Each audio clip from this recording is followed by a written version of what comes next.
हे देखा अभी बूढ़ा नाई ले आई है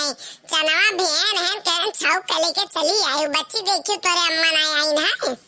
अरे तो का करी भौजी नाई आई नम्मा कोनो टहले में लाग हुई है तुहां तो बस खाही परी रहत है। ये दीदी कोनो निर्वाही गाय दे तो तनी बच्ची को ऊपर आ तो बस बच्ची सोच हो जाए।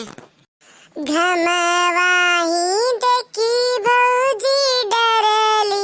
जो नरिया होना रामा सुखी जात्यु हमेरी जो नरिया होना जनेरी के रोटी चकवड़े के सगवा भौजी कई दी हमारी बिदैया होना दाई दी भौजी सिर भर को दैया होना रामा चली दी अपने ससुरवा होना रामा चली दी अपने ससुरवा होना खलवाही खलवा तू जायु ननदिया होना ननदी उचवा पर गजी ने डारियो होना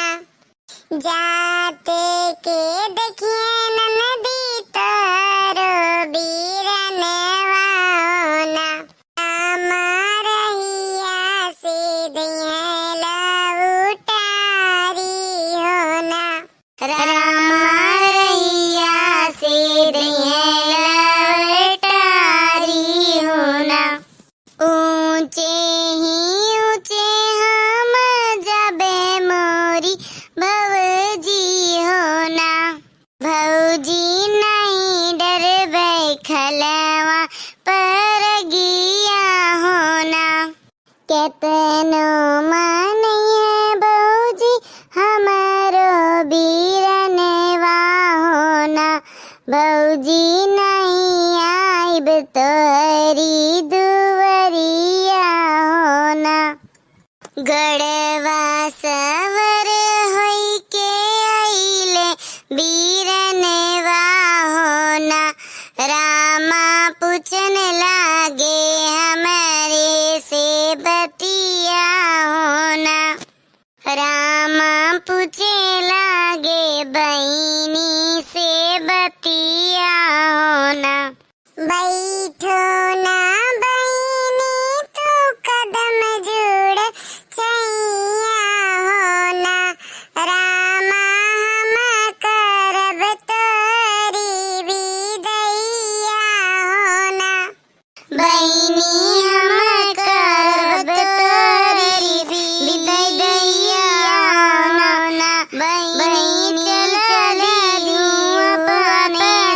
ससुरवा होना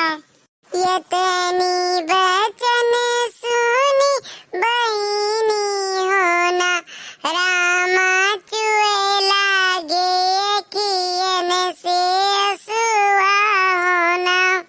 जन्हेरी के रोटी चकड़वा के सगवा होना रामा भौजी कई दियनी बिदैया होना रामा भौजी कई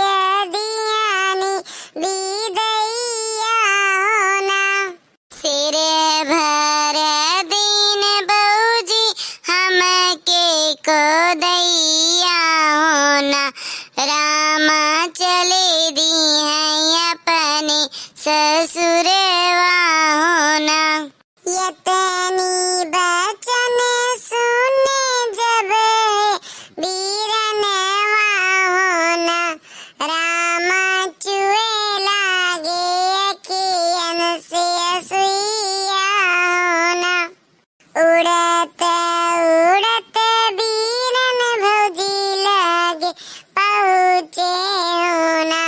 धना खोली देत्यु